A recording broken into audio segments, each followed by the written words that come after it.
지금으로부터 6,600만 년 전 거대한 소행성 하나가 지구를 강타합니다. 그리고 이 충돌로 1억 6천만 년 동안 중생대 지구를 지배했던 공룡은 완전히 멸종하죠. 그런데 정말 공룡은 지구상에서 사라졌을까요? 지구 어딘가에 공룡이 살아있진 않을까요? 혹시 공룡이 우리와 함께 공존하고 있다면 어떨까요? 네스호에서 발견됐다던 괴생명체 네시 같은 상상 속 이야기가 아닙니다. 아주 경이로운 과학적 사실을 말하려고 합니다. 1969년 미국의 고생물학자 존 오스트롬 교수는 데이노니쿠스란 공룡 화석을 발견합니다. 그런데 이 화석을 유심히 살펴보던 존 교수는 놀라운 사실 하나를 발견하게 됩니다. 바로 이 공룡과 시조새가 무려 100가지 이상의 공통점을 가지고 있었던 거죠. 당시엔 시조새가 새의 조상으로 알려져 있었기 때문에 데이노니쿠스가 시조새와 비슷하다는 사실을 발견한 존 오스트롬 교수는 지금의 새가 공룡으로부터 진화해 왔을 거라는 결론에까지 다다릅니다. 새가 공룡에서 비롯됐다는 이런 발칙한 가설은 당시 공룡학계를 흥분시키기에 충분했습니다. 존 교수 덕분에 공룡에 대한 연구는 새로운 국면을 맞이합니다. 공룡이 새의 조상이라면 공룡을 파충류로 분류하는 게 정말 맞는지, 또 변온동물은 맞는지, 게다가 공룡의 짝짓기와 양육 방식이 새와 비슷하지는 않았을지 등 다방면으로 공룡 연구에 불이 붙습니다. 공룡학자들은 이 시기를 가리켜 공룡 르네상스라고 부릅니다. 그리고 이때 공룡과 새 사이에 다양한 공통점들이 밝혀지기 시작하죠. 많은 공룡들이 새처럼 이족보행을 했고 뼛속에 공기를 담을 수 있는 기낭이 발달했으며, 또 새가 날개를 뒤로 젖힐 수 있는 것처럼 공룡의 손목 관절뼈 역시 뒤로 젖힐 수 있게끔 형성돼 있다는 사실도 밝혀집니다. 공룡과 새는 골반뼈 역시 비슷합니다. 공룡의 가장 큰 해부학적 특징은 골반 구조인데요. 골반에 구멍이 나 있고 이 구멍에 허벅지뼈가 쏙 들어가는 구조, 이런 뼈 구조를 지닌 동물을 우린 공룡이라고 부릅니다. 익룡은 골반에 구멍은 있지만 허벅지뼈가 끼워지는 곳은 구멍이 아니라서 공룡이라 할 수 없습니다. 어룡도 마찬가지로 골반 구조에 구멍이 없기 때문에 공룡이 아닙니다. 자, 그럼 닭, 오리, 펭귄의 골반은 어떨까요? 골반에 구멍이 나 있고 이 구멍에 허벅지뼈가 쏙 들어가는 구조입니다. 이런 새들의 특징은 공룡과의 아주 밀접한 연관성을 더해줍니다. 이제 조금씩 새가 공룡이라는 사실이 믿어지나요? 하지만 문제가 하나 있었습니다. 공룡에겐 새의 가장 중요한 특징이 없었습니다. 그 특징은 바로 깃털입니다. 새를 가장 새답게 만들어주는 특징인 깃털.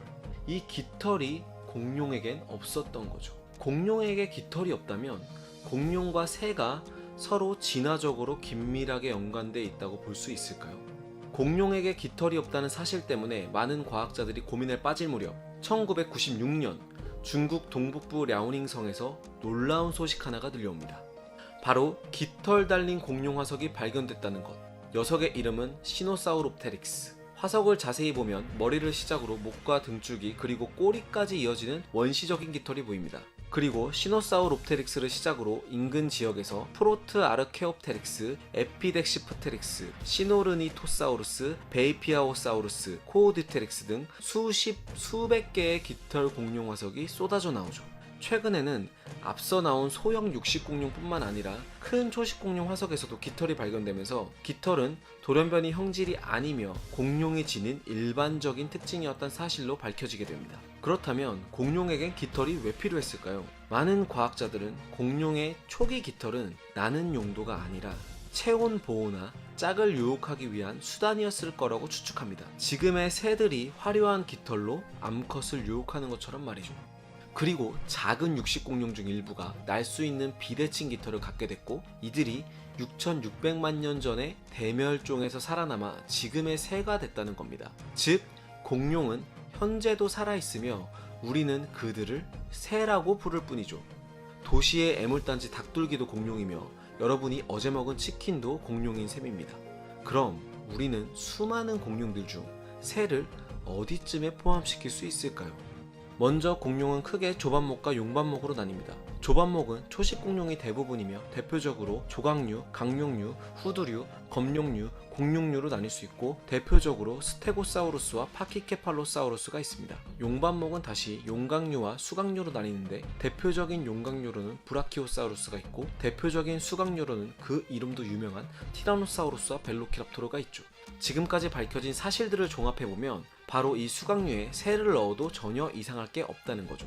1950년 독일 생물학자 빌리 헤니이가 만든 분기분류법에 따르면 새는 공룡이란 카테고리에 포함됩니다. 펠리컨, 타조, 펭귄, 칠면조가 모두 공룡이라는 거죠. 이렇듯 공룡은 아직 멸종하지 않고 새라는 이름으로 우리와 함께 살아가고 있습니다. 여기서 재밌는 질문 하나. 현재 새의 유전자를 조작하면 공룡처럼 만들 수 있을까요?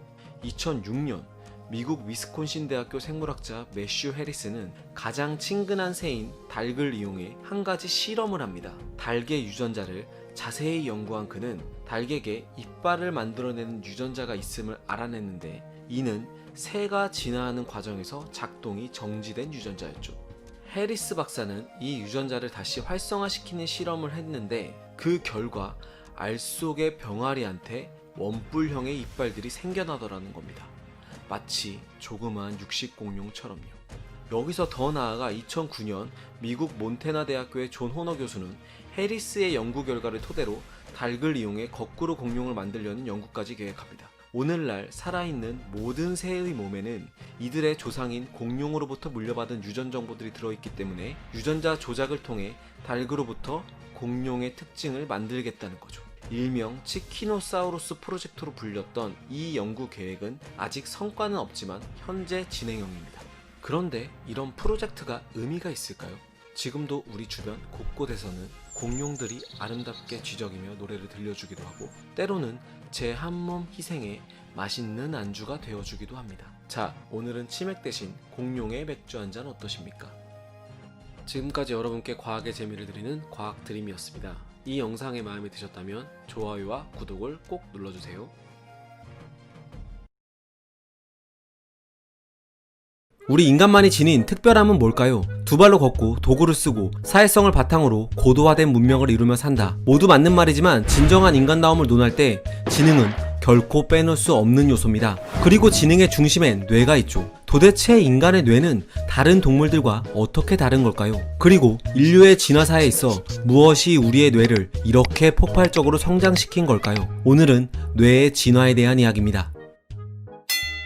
과거 과학자들은 뇌의 크기가 곧 지능이라고 생각했습니다. 하지만 향유고래의 뇌만 봐도 이는 사실이 아니란 것을 알 수 있습니다. 향유고래의 뇌는 무려 8kg으로 1.2kg인 인간의 뇌보다 6배나 무겁고 크지만 지능면에서는 인간을 따라오질 못하죠. 신경과학자 하우젤 박사는 지능을 결정짓는 주요 요소는 신경세포의 밀도라고 말합니다. 영장류의 뇌가 다른 동물보다 특별한 건 같은 용적의 뇌에 담을 수 있는 신경세포의 개수가 다르기 때문이라는 거죠. 한 예로 설치류의 경우 뇌의 신경세포 수가 10배 늘어나면 세포의 평균 크기가 4배나 커지는 바람에 이렇게 커진 신경세포를 뇌에 담기 위해 뇌는 무려 40배나 커지게 됩니다. 반면 영장류는 뇌의 신경세포 숫자가 10배 늘어나도 세포 크기는 큰 변화가 없어 뇌가 10배 정도만 커져도 늘어난 신경세포를 모두 담을 수 있죠. 그래서 인간의 뇌는 질량 1.2kg에 용량은 1350cc에 불과하지만 860억 개의 신경세포를 모두 담아낼 수 있습니다. 만약 설치류가 인간처럼 860억 개의 신경세포를 지니려면 이들의 뇌는 36kg쯤은 돼야 할 겁니다. 그러나 많은 수의 신경세포를 지니고 사는 데엔 커다란 문제가 뒤따릅니다. 10억 개의 신경세포를 유지하기 위해서는 하루에 평균 6kcal가 필요한데 이를 인간의 뇌에 대입해 계산하면 6kcal 곱하기 86이니까 뇌는 자그마치 하루에 516kcal가 필요하다는 결론이 나죠. 고작 체중의 2%에 불과한 이 탐욕스러운 덩어리에 우리는 몸 전체에 필요한 에너지의 무려 25%를 투자해야 되는 겁니다. 자, 그런데 바로 여기서 진화적 적응 문제가 발생합니다. 300에서 400만 년 전 오스트랄로피테쿠스가 등장했을 때만 해도 이들의 뇌는 400cc에 불과했는데 200만 년이 흘러 호모 에렉투스 때에 이르면 뇌는 무려 1000cc로 급팽창을 하죠. 문제는 이렇게 뇌가 급속도로 커지려면 앞서 말했듯 뇌의 탐욕을 채워줄 많은 열량 섭취가 동반돼야 합니다. 도대체 인류는 뇌에 필요한 많은 에너지를 어떻게 얻었을까요? 일부 진화학자들은 그 답을 육식에서 찾았습니다. 적은 양으로 고열량을 내는데 고기만한 게 없기 때문이었죠. 1974년에 발견된 호모 에렉투스의 뼈 화석에서는 육식동물의 간을 많이 먹었을 때 생기는 비타민 A 과다증으로 인한 출혈 흔적이 보이는데, 인류학자들은 이를 통해 호모 에렉투스 시절부터 인류가 육식을 시작했다고 생각했습니다. 그리고 이 시기는 인류의 뇌가 팽창한 시기와 잘 맞아떨어졌죠. 그러나 육식만으로 뇌의 폭발적 진화를 설명하기엔 몇 가지 걸림돌이 있었습니다. 뇌가 폭발적으로 성장하기 전인 270만 년 전에도 동물의 살을 발라먹고 뼈를 깨서 골수를 먹었다는 화석 증거가 있었고, 무엇보다 육식이 채식보다 효율적이긴 하지만 날고기도 식물성 먹이만큼이나 씹고 소화시키는데 오랜 시간이 걸리죠. 이렇게 소화에 긴 시간과 에너지를 허비하면 뇌에 충분한 영양분을 공급하기 어렵습니다. 또 호모 에렉투스의 어금니는 좁고 뾰족해 오스트랄로피테쿠스보다는 육식에 적합했지만 이들의 턱은 질긴 날고기를 가차없이 뜯어먹기엔 조금 빈약했습니다. 이렇듯 뇌의 진화를 설명하기 위해 등장한 육식 가설에는 중요한 퍼즐 하나가 빠진 듯 보였죠. 그러던 1997년 하버드 대학교의 인류학자인 리처드 랭엄은 뜨겁게 타오르는 벽난로를 멍하니 바라보던 중 뇌의 팽창을 설명하기 위해 필요한 퍼즐 한 조각을 떠올립니다. 그건 바로 불이었습니다.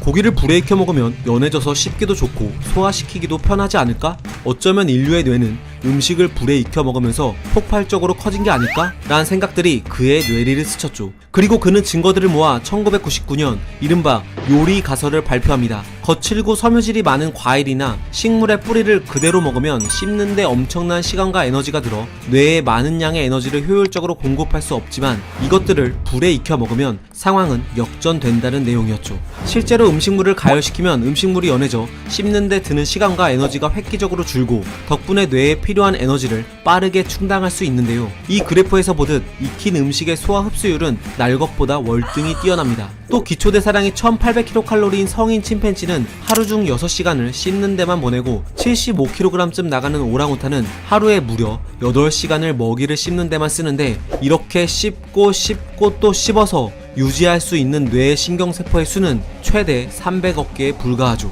즉 만약 인간이 불로 음식을 익혀 먹지 않았다면 도저히 860억 개의 뇌 신경세포를 유지할 수 없다는 얘기입니다. 특히 1980년대 초 케냐의 호모 에렉투스의 화석지에서 불에 탄 석기와 점토가 발견됐는데, 랭엄 박사는 이를 근거로 호모 에렉투스 시절부터 인류는 음식을 불에 익혀 먹었으며 이 시기부터 인류의 뇌가 급팽창했다고 주장했죠. 이렇게 혜성처럼 등장한 랭엄 교수의 요리 가설은 학계에 신선한 충격을 던졌고, 이 가설에 영감을 받은 진화생물학자들은 요리란 작은 불꽃이 일으킨 또 다른 진화의 불길들을 언급하기 시작했습니다. 음식을 불에 익혀 먹게 되면서 인류는 지긋지긋한 균과 식물 독소로부터 보다 안전해졌다는 주장, 또 수렵 채집 시절 인류는 사냥에 실패하기 일쑤였는데 주변에서 쉽게 구할 수 있는 식물의 뿌리나 과일들을 대량으로 불에 익혀 먹게 되면서 고기를 구하지 못해도 고열량의 음식을 안정적으로 확보할 수 있어 생존에 유리한 고지를 점령할 수 있게 됐다는 주장들이 등장했죠. 여기에 피터 윌러 교수는 요리가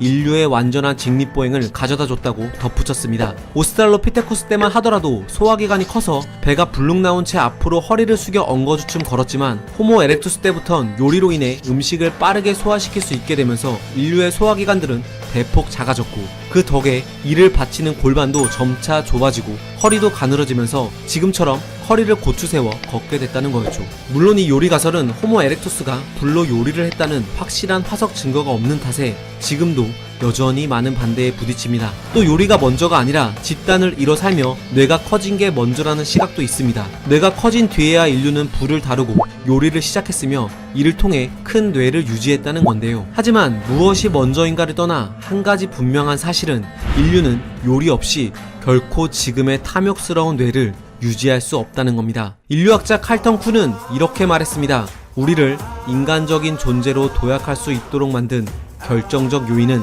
아마 화식의 도입이었을 것이다. 인류 최초로 불을 피워 음식을 구워 먹던 그 순간 우리네 조상들은 무슨 생각을 했을까요?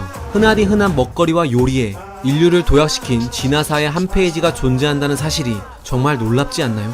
과학은 세상을 보는 창. 지금까지 과학 드림이었습니다. 아, 고기 먹고 싶다. 감사합니다. 유전물질의 정체가 DNA로 판명난 20세기 중반, 과학자들은 너도나도 DNA 연구에 뛰어들었습니다. 그들의 최대 관심사는 DNA 구조였는데요. 당시 생화학 분야의 권위자였던 라이너스 폴링, 패기로 똘똘 뭉친 왓슨과 크릭, 엑스레이 회절 연구의 대가인 로저런드 프랭클린과 윌킨스 등이 DNA 구조를 파고들었습니다. 그리고 마침내 1953년 4월 왓슨과 크릭이 가장 먼저 DNA의 정확한 구조를 밝혀내는데 성공합니다. 이들이 밝혀낸 DNA는 바로 이중나선 구조였습니다. 이 모양 너무 친숙하시죠? DNA는 정말 간단한 분자였습니다. 4개의 염기와 그 옆에는 5개의 탄소를 포함한 당, 그리고 인산기, 이것이 거의 전부였죠. 아데닌은 티민과 사이토신은 구아닌과 짝을 이루고 있는 이중나선 구조에 불과했습니다. 그리고 ATCG가 별 의미 없는 순서로 쭉 늘어서 있을 뿐이었죠. 그런데 말입니다. DNA의 구조를 밝힌 과학자들은 또 다른 고민에 빠졌습니다. 체내에서 별 기능도 없고 성분조차 정말이지 너무나도 볼품없는 DNA가 어떻게 그토록 중요한 유전물질의 역할을 하는지가 무척이나 궁금했던 겁니다. 과학자들의 고민이 깊어지던 중 구원투수가 등장합니다. 바로 프랜시스 크릭. 크릭은 놀라 자빠질 만한 과감한 가설을 하나 던집니다. 이름하여 센트럴 도그마, 중심 원리였죠. 크릭의 주장은 이랬습니다. 세포 핵안에 있는 DNA 중 한 가닥을 틀로 삼아 RNA가 합성되고 이 RNA를 번역하면 단백질이 만들어진다는 겁니다. 크릭은 이 합성 방향은 오직 한쪽 방향이며 반대의 경우는 없다고 주장했죠. 그의 통찰은 정말 놀라웠습니다. 우리 몸에 그토록 중요하며 다양한 기능을 수행하는 단백질이 DNA에 담긴 정보에서부터 만들어진 거라면 DNA는 정말이지 엄청나게 중요한 분자이자 유전물질로서 자격이 충분했던 거죠. 이후 많은 과학자들은 이 중심 원리를 파고들며 증명해내기 시작합니다. 여기에도 수많은 과학자들의 업적과 이벤트들이 있겠지만 지금 이 영상을 보고 계신 시청자분들은 그저 그들이 남긴 아름다운 결과만을 즐기고 맛보면 되지 않을까요? 자, 그럼 DNA에서 단백질이 되는 과정을 간단하고 알기 쉽게 비유적으로 살펴볼까 합니다. 자, 여기 세포 핵 안에 DNA가 있습니다. 이 DNA 중 한 가닥의 염기 서열을 틀로 하여 mRNA가 합성됩니다. 요리에 빗대면 DNA는 두꺼운 요리책이고 mRNA는 이 책의 특정 요리 레시피만을 복사한 셈입니다. 이 과정을 전사라고 합니다. 이 mRNA는 적당한 가공을 거친 후 핵을 빠져나와 세포의 단백질 합성 공장인 소포체에 도착한 뒤 이곳에서 단백질을 만드는 리보솜과 결합합니다. 요리에 빗대면 리보솜은 요리사입니다. mRNA에 적힌 레시피를 보고 요리, 즉 단백질을 만드는 거죠. 여기서 질문, mRNA에 적힌 레시피란 도대체 뭘까요? 이 레시피는 바로 mRNA의 염기 서열입니다.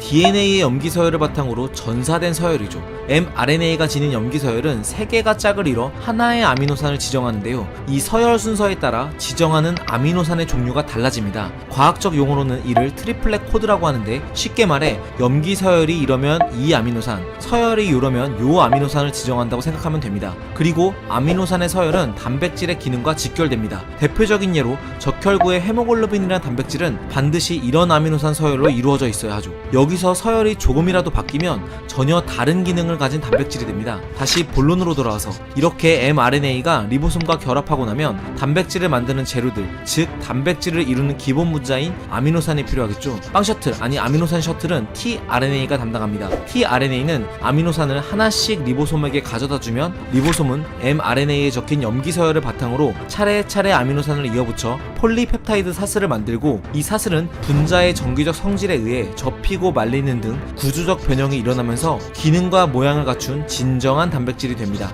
이렇게 단백질이 만들어지는 과정을 번역이라고 합니다. 앞선 과정들을 간단히 요약하면 DNA라는 요리책에는 색소, 호르몬, 효소, 막 단백질 등 수많은 단백질 요리의 레시피가 적혀 있습니다. 그리고 mRNA는 이 레시피들 중 필요한 것만 복사하고 리보솜은 이 mRNA에 적힌 레시피를 보고 특정한 단백질 요리를 만드는 겁니다. 생명 현상이 수많은 단백질로부터 비롯된다는 사실을 떠올리면 DNA는 생명체의 모든 정보를 담고 있는 셈이죠. 즉 DNA는 염기 서열이라는 정말 놀라운 방식으로 우리 몸의 유전 정보를 저장하고 있었던 겁니다. 그리고 인간 세포의 DNA는 무려 30억 염기쌍으로 이루어져 있으니 정보의 양은 실로 어마무시합니다. 그래서 DNA 염기 서열에 돌연변이가 일어나면 전혀 다른 단백질이 만들어지기도 합니다. 대표적인 예가 겸상적혈구 빈혈증인데요. 이 병을 앓고 있는 환자들은 적혈구의 모양이 보통 사람과는 다릅니다. 이 환자들은 헤모글로빈 단백질의 아미노산 서열 중 단 하나만 정상 단백질의 서열과 다릅니다.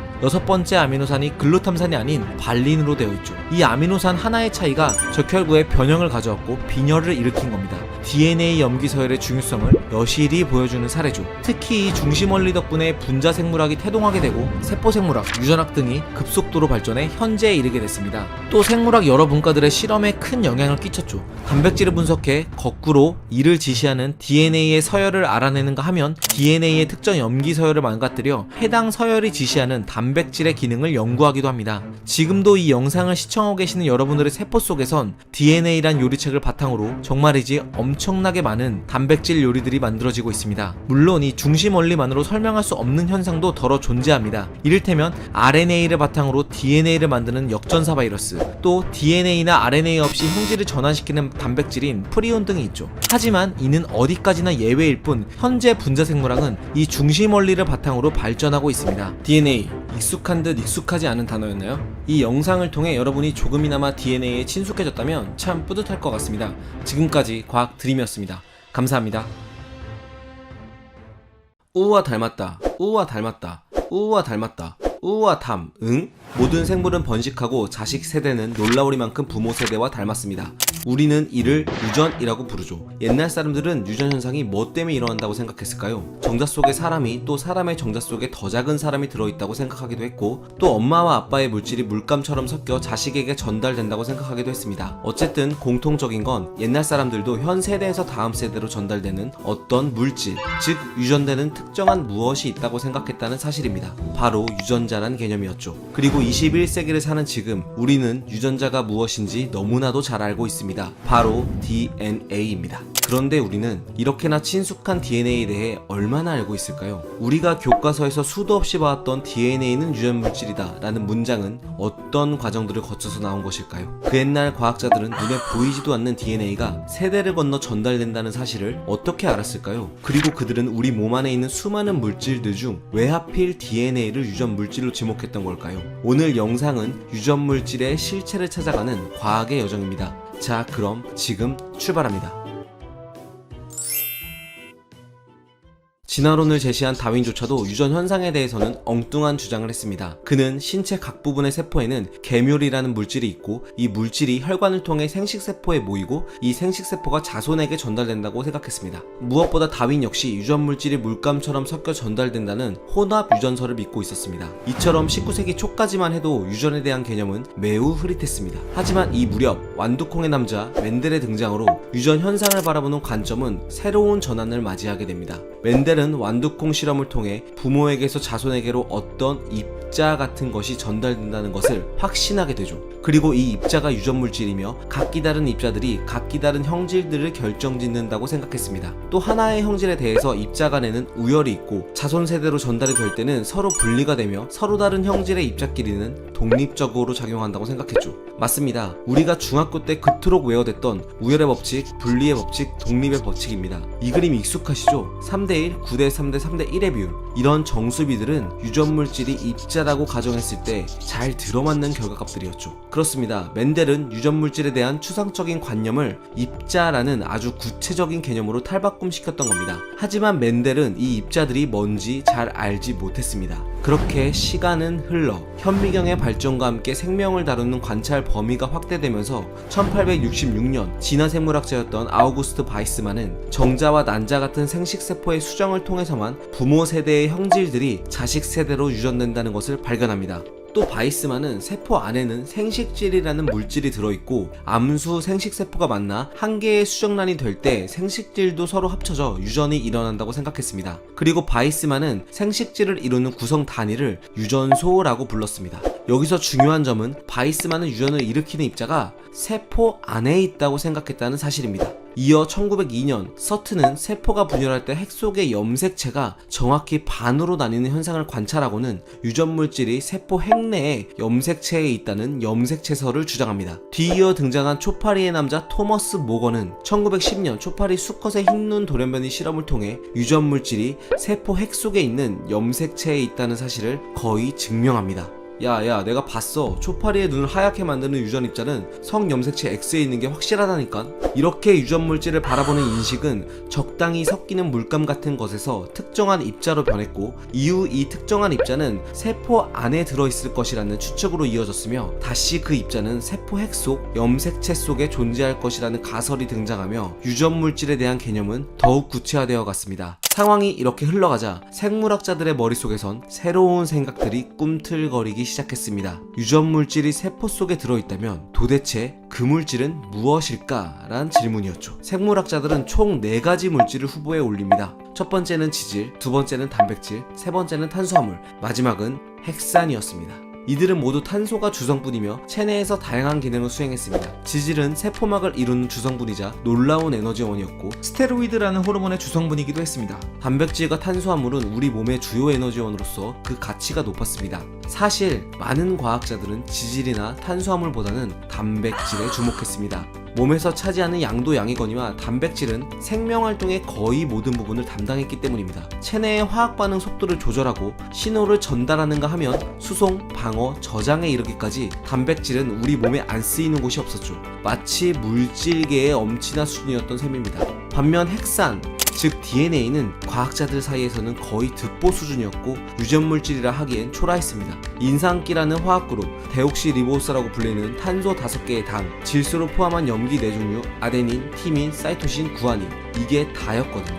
단백질처럼 세포 내에서 특별한 역할을 하는 것 같지도 않았습니다. 무엇보다 19세기 말엽 영국의 의학자였던 게로드 박사의 연구는 유전물질이 단백질일 것이라는 데 힘을 실어줬습니다.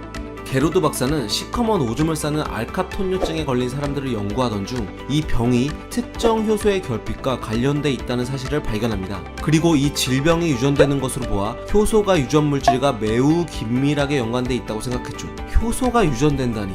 효소는 우리 몸에서 다양한 화학 반응을 담당하는 단백질이기 때문에 이 연구를 접한 당시 많은 생물학자들은 단백질이 유전 물질이라고 생각했던 겁니다. 유전 물질이 단백질 쪽으로 기울어지고 있던 중 20세기에 이르러서 요상한 실험 하나가 학계를 떠들썩하게 만듭니다. 바로 1928년 프레더릭 그리피스의 폐렴 쌍구균 실험이었죠. 어떤 요상한 실험인지 함께 살펴볼까요? 폐렴 쌍구균은 현미경으로 보면 표면이 거친 R형과 표면이 매끄러운 S형이 있는데, R형을 쥐에 주입하면 쥐는 멀쩡합니다. 반면 S형을 쥐에 주입하면 쥐는 폐렴으로 죽죠. 쥐의 면역세포가 표면이 매끄러운 S형균을 알아채지 못해서 방어에 실패하기 때문입니다. 여기에 그리피스는 재미있는 실험을 추가합니다. 독성이 있는 S형균을 가열하여 죽인 다음에 이것을 독성이 없는 R형균과 섞고 이 혼합물을 쥐에게 주입한 거죠. 그랬더니 쥐가 죽었습니다.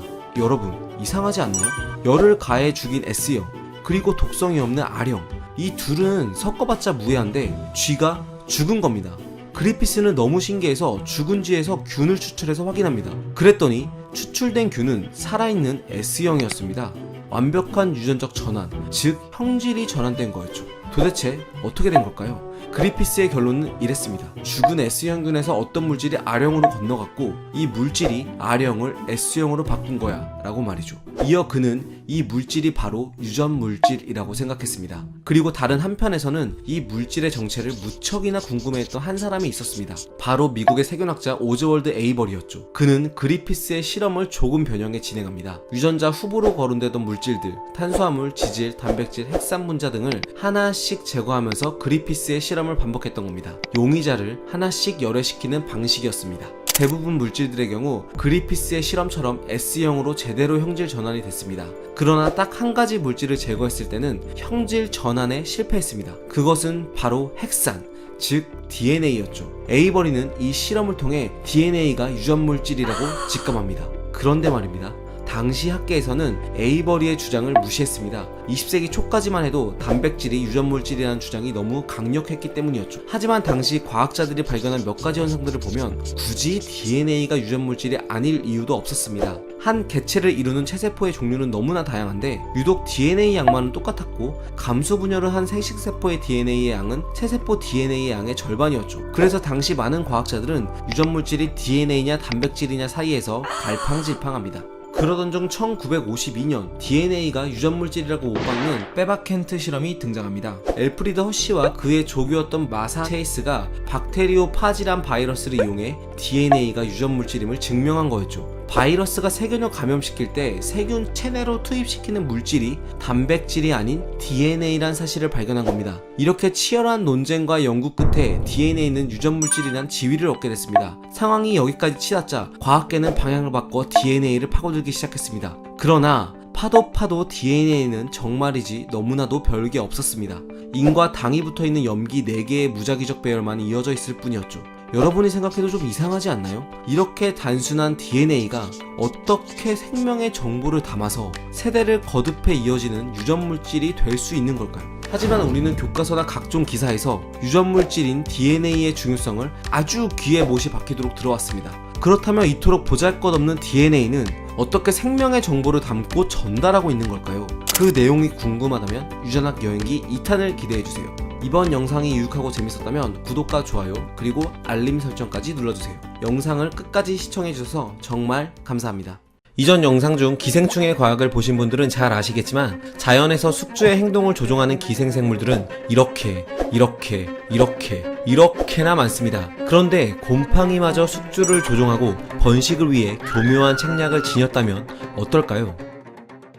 여기 그 주인공이 있습니다. 곤충 곰팡이목에 속하는 엔토모프토라 무스카이라는 곰팡이죠. 학명이 어려우니 일명 파리 곰팡이로 부르겠습니다. 포자를 피웅 총처럼 발사해 바람에 멀리 날려 보내는 식으로 번식하는 이 곰팡이는 주로 지파리나 초파리의 감염을 일으키는데요. 숙주를 조종하는 능력이 꽤 잔혹합니다. 지난 2017년 아리따운 이 연구원님께서 초파리의 배에 파리 곰팡이를 감염시킨 후 초파리의 행동 변화를 관찰하는 연구를 진행합니다. 먼저 초파리가 이 곰팡이에 감염된 후 24시간 동안은 별다른 증세가 나타나지 않았습니다. 하지만 48시간이 지나면 곰팡이가 초파리의 신경계로 침투하기 시작하고 72시간이 지나면 곰팡이가 초파리의 지방을 먹어치우며 배 부위에 엄청난 양으로 증식하기 시작합니다. 진짜는 이 다음부터입니다. 감염 후 96시간이 지나면 초파리의 배 부분은 곰팡이에 감염돼 대부분 하얗게 변하고 뇌마저 곰팡이에게 정복당해 이상 행동을 하기 시작합니다. 이렇게 높은 곳을 찾아 올라가죠.